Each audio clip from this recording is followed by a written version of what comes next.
자, 네페스 아크에 이어서 고바이오랩이라는 종목이 상장합니다.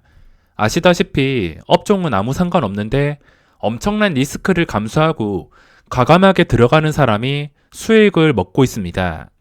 분위기와 시가총액 그리고 변동성이 생길 수 있는 호가창, 거래대금 이것들이 중요할 뿐 이게 무엇을 하는 종목인지 업종인지 그런 건 중요하지 않습니다. 신규주는 뭐 아니면 도 매매 방법인데 여기서 비중 조절에 대해서 좀 말씀드리겠습니다. 절대 따라 하지 마시고 감당 가능한 매매만 하셔야지 한 번 미끌린다 하더라도 큰 타격 없이 살아남을 수 있습니다. 자, 우선 제가 네페스 아크라는 종목을 잠깐 매매했는데 이걸 매매하면서 비중 조절에 대해서도 설명드리겠습니다. 고바이오랩부터 설명드리자면 수요일 시장에 상장하며 희망 공모가보다 하단에 15,000원에 확정이 되었습니다. 경쟁률이 566대 1, 기간의 경쟁률이 64대 1, 수요 예측이 이 정도면 기간의 경쟁률이 이 정도면은 예전 같으면은 신규 상장주가 개인의 경쟁률도 뭐 10대 1이 나오거나 20대 1이 나오거나 경쟁률이 정말 적게 나왔을 텐데 요즘에 상장하는 것마다 뻥튀기가 되고 급등하다 보니까 이렇게 높은 경쟁률이 나왔습니다. 주식수는 약 1,500만 주 정도 되는데 유통 가능한 물량이 425만 주, 27.5% 적당하다 생각합니다. 만약에 구주주 물량이 공모주주보다 2배 이상 좀 심하게 많다 싶으면 그때는 유통 가능한 물량 조건이 별로 안 좋다 생각하고 매매를 조심하는 편입니다. 뭐 비슷한 정도까지는 괜찮다 생각하기 때문에 유통 가능한 물량 총 28% 정도 적당한 규모라 생각합니다.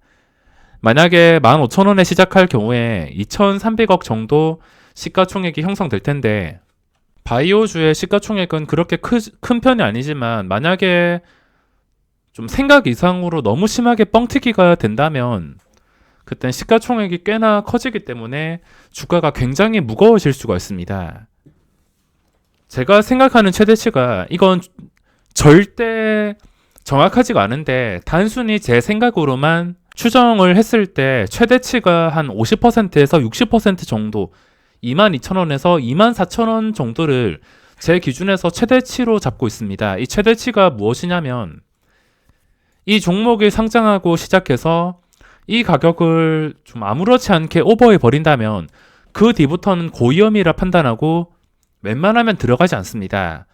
네페스 아크 같은 경우에는 공모가가 26,500원이었는데 제 기준으로 최대치가 한 4만원 정도였습니다. 근데 4만원이 아니라 이렇게 30% 36,200원에 시작을 했기 때문에 제가 시초가에 주문을 넣었습니다. 여태껏 신규주들 교촌, 소룩스, 위드텍, 센코 뭐 이런 종목들 전부 다 시초가에 넣지 않았는데 상장하는 것마다 이렇게 변동성이 생기니까 비중 조절을 해서 시초가에 넣었습니다. 만약에 네페스 아크가 4만원 이상에서 좀 심하게 뻥튀기가 돼서 시작을 했다면 저는 당연히 시초가에 넣지 않았을 것입니다. 하지만 생각했던 가격보다 훨씬 더 밑에서 시작을 했기 때문에 시초가에서 주문을 넣었으며 장 시작 1분 전, 이게 중요한데 1분 전에 가격 변동이 그렇게 크지 않아서 시초가에 주문을 넣은 것입니다. 이 조건이 만족한다 하더라도 시초가에 주문 넣는다 하더라도 무조건 오르지 않습니다. 마이너스 10%가 되었을 때를 생각하면서 시초가에 주문 넣는 것인데 제 기준으로 비중 조절하는 방법이 있다면 신규주가 굉장히 위험합니다. 진짜 마음에 드는 이게 시초가가 형성이 되는 게 아닌 이상은 구경하다가 확실하게 VI가 걸리거나 아니면 첫날 매매를 포기하거나 그 다음날 돼서도 주가가 계속 상승을 유지해준다면 그 다음날에도 공략하는 방법이 있기 때문에 시초가 좀 뻥튀기가 심하게 된다면 들어가야 될 필요가 없습니다. 하지만 가끔씩 시초가가 마음에 든다면 손실을 감수하고서 들어갈 수도 있지만 이 손실을 그냥 감수하는 게 아니라 내가 버틸 수 있는 손실을 감수한다는 것입니다.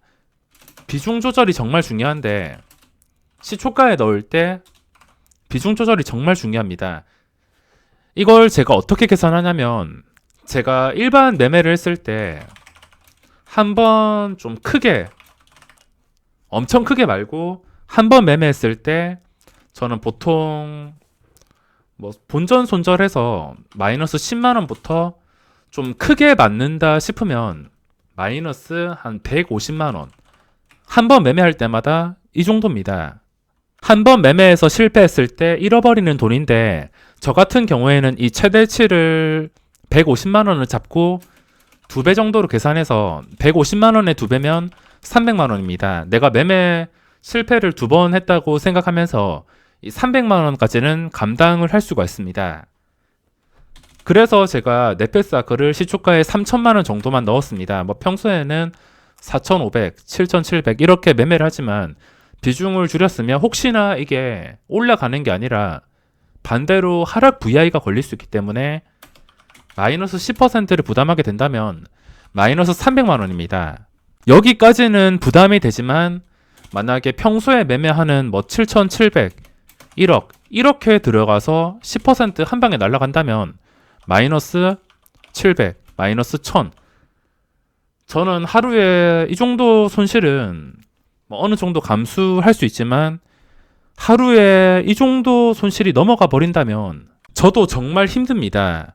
감당할 수가 없기 때문에 이 정도 금액은 절대 들어가지 않습니다. 마음에 드는 조건이 있을 때 이렇게 비중 조절을 해서 들어갈 뿐, 아무리 마음에 든다 하더라도 여기에 이런 엄청난 리스크까지는 부담하지 않습니다. 요즘 상장하는 것들 시작하자마자 첫날부터 이렇게 시세가 크게 나오는데 욕심이 날 수밖에 없습니다. 이거 18% 먹을 때도 그냥 아무렇지 않게 먹었습니다. 시작하고서 한 5초 있자마자 바로 10% 지키고 또 풀리고 나서 또 5초 있다가 18%가 아무렇지 않게 올랐습니다.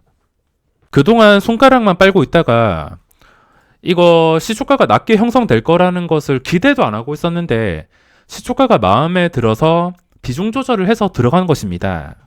다시 한번 제가 말씀을 드리지만 이거 보고서 무조건 따라 하거나 무조건 이 고바이오 랩을 산다는 게 아니라 진짜 내가 매매를 하고 싶을 때 내가 여기서 잃었을 때부터 생각해 보시기 바랍니다.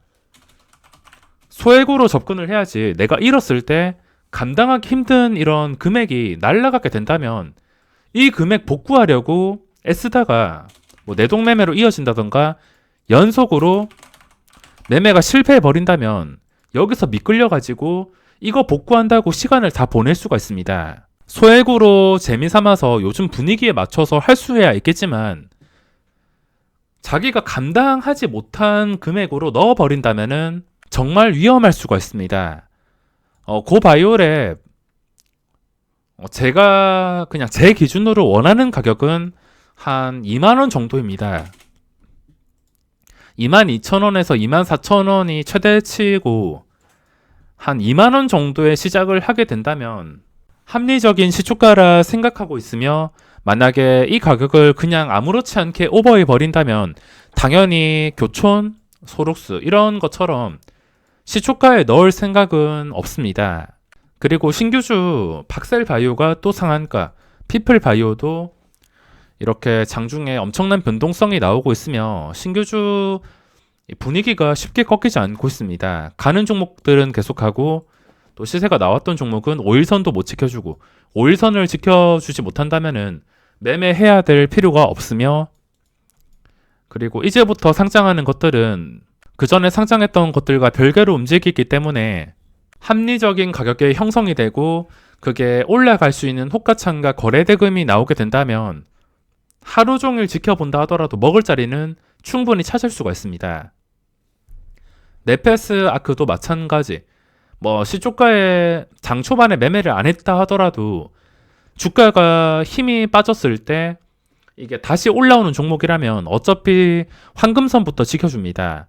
황금선 지켜주면서 뭐 그 전에 고점이라든지 이 중요한 자리와 황금선을 통해서 움직이는 것이기 때문에 초반에 무리해서 매매를 안 한다 하더라도 그 뒤에 뭐 당일 아니더라도 그 다음 날에 먹을 자리를 쉽게 만들 수가 있습니다. 신규주가 올라가기 위해서는 세력의 힘이 필요한데 그 세력이 들어올지 들어오지 않을지 저도 그거까지는 알 수가 없으며 모든 것은 거래 대금이 말해줄 수 있습니다. 하루 종일 꾸준히 유지가 되면서 황금선 위에서 거래가 되는가 이런 것들을 보고서 예측하고서 매매를 하는 것이지 뭐 이 종목은 무조건 세력이 들어올 것이다 이렇게 정해놓고서 매매를 하진 않습니다. 세력이 들어와야지 구주주까지 유통되는 이 주식을 올려버릴 수가 있는데 만약에 장 초반에 뭐 어떻게 될지 모르겠지만 장 초반 지나고 나서도 뭐 어차피 이런 그림이 나온다면 먹을 자리는 생길 수밖에 없습니다. 하지만 이런 그림이 아니라 황금선도 제대로 계속해서 못 지켜주고 회복하는 척 했다가 바로 무너지고 계속 밑에서 보내는 시간이 많아지고 거래량이 끊기게 된다면 그거는 들어가서 큰 손실을 입을 수가 있습니다. 지금 신규주는 어디로 튈지 알 수가 없습니다. 합리적인 가격에 형성이 된다 하더라도 무조건 오르는 게 아니라 그동안 많이 올랐고 많은 분들이 똑같이 생각을 하고 있기 때문에 이 신규주들의 잔치가 언제 끝날지 몰라서 절대 큰 비중으로 무리하시는 거 조심하셔야 될 것 같습니다. 매매는 내가 감당할 수 있는 매매만 해야 됩니다.